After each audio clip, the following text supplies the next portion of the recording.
actually deeper than just quarantine, from what I understand, because the interview that you did with Festival Advisor, thank you, you mentioned that it was kind of a program that you and Bird had in mind. You were going to try to do like a what do you call that? A pilot and shop it around. Is that true? Did I get that right? Oh, actually, well, no, it's kind of I'm just wrong. Bird and I, no. That's the sum of parts. Okay. Bird and I linked once the Twitch thing kicked off.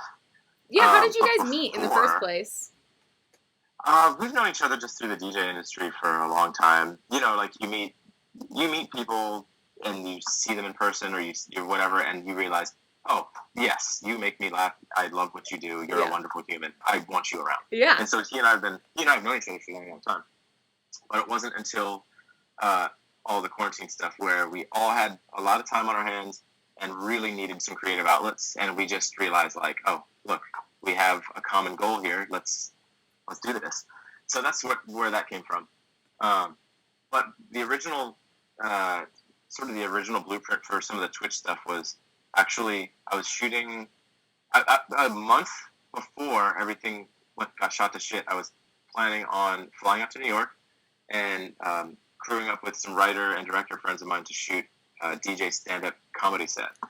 Oh. And so, like, the tickets were nearly bought. The venue had already been scouted. Like, it was going down. It was happening. So when you say that, you mean like kind of like you're a stand-up comedian giving a stand-up performance, but you're also DJing, similar maybe to the way that you're kind of like shit-talking while you're on camera.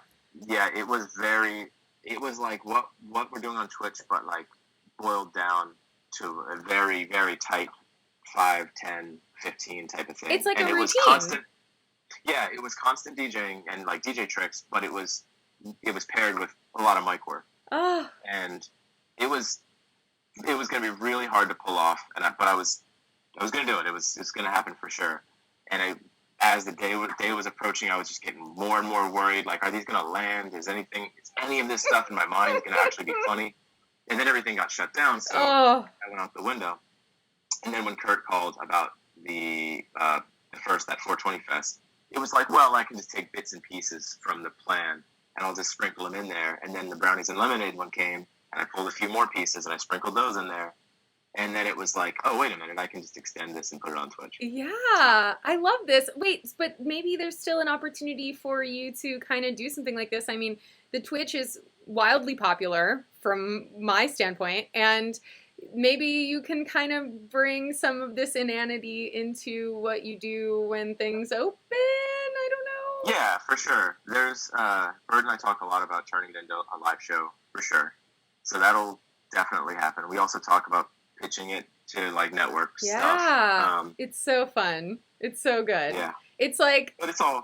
I love it. It's kind of like, it kind of gives me like Space Ghost, Coast to Coast vibes, or like Eric Andre meets Mr. Rogers. Like, I don't really know. It's funny because when we're joking around about stuff, we think, oh, well, this is so funny, this is great, we would totally make this a show, and then we realize, oh my God, all of this stuff is copywritten that we're making fun of. All of the stuff all of the tools at our disposal are all not going to allow us to do this. So we're just flying under the radar until we figure out an alternative way to do it. Until Big Dad Nintendo comes around and is like, oh, I can't, what are you doing with my Toad?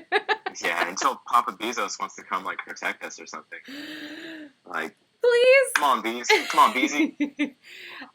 You and I spoke yesterday, though, about how weird it is to actually be... Like, right now, I'm sitting with my computer and a cheap ring light in my room, and... Yeah. But it's fun. But, like, how does it feel for you to just be this insane person alone in your room? Well, it feels fine for me. But apparently, everyone that I'm surrounded by is concerned. Wait, really? So you got to think. So I'm in a very small room when I shoot, with basically just enough of what's in frame. Yeah. You know, there's not a whole lot of extra space. So naturally, and I'm moving around a lot. Yeah, you get active. I got to open a window. Also, I do everything in headphones. Everything I do is in headphones. Nothing is coming out of a speaker. Oh, no. So in order to avoid noise complaints. So I got headphones on, blasting. I've got windows open.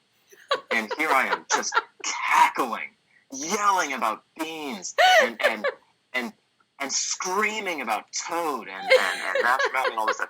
And so the entire neighborhood is just hearing me just cackle for no reason. Just no reason. And so then I'll come upstairs and my wife will be like, what are you talking about? What could you possibly have been doing? So, and you're like, I have no idea. No, I still don't know. She'll kind of hold up the mirror and be like, you gotta understand. I mean, and it has to be people that live in this neighborhood.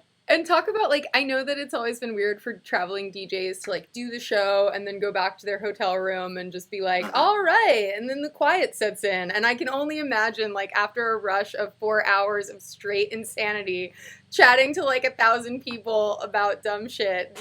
I mean, how do you go to sleep at night? Or are you just, like... Well, the alternative is going to be when we get in front of people again. Oh, God. Shut up. I'm going to berate them. I'm going to just, they're not going to know what has happened. Oh, God. No matter Are you what, ready for hecklers? Really, hecklers. Who's ready to laugh? Oh, yeah. Oh, God. Do you have a pre-show ritual? How do you prepare? No, everything is a complete scramble. I run out of time before every show. I know the feeling. Every show, there is a segment that doesn't get completed in time. The reason why the show is on at 8:30 is because it was supposed to be on at 7, and I would just habitually have it. I'd be later and later and later until finally I just said, okay, 8:30. That if I plan for 7, then 8:30 is probably about when I'll go on. No, there's no pre-show because also, it's like I want to hang out with the fam as much as I can before I go on because I've learned that these shows don't last an hour. They usually last 5 and up. Yeah. And yeah. How frightened are you of the moment that your daughter sees your show? She's seen it. She's walked in on it. She's just like... She's walked in on it. That's gotta be... Yeah. Just Dad screaming about beans again. Mom, I don't know what's happening. You think the chat is horrified or shell-shocked of Toad's singing Chandelier? She hates that video. She sees me working on these skits, and she's like, what are you doing? That's so fun. Yeah, I think to her, she's made plenty of jokes about, like, because most people work. It's like, I'm doing this work. What I'm doing is work.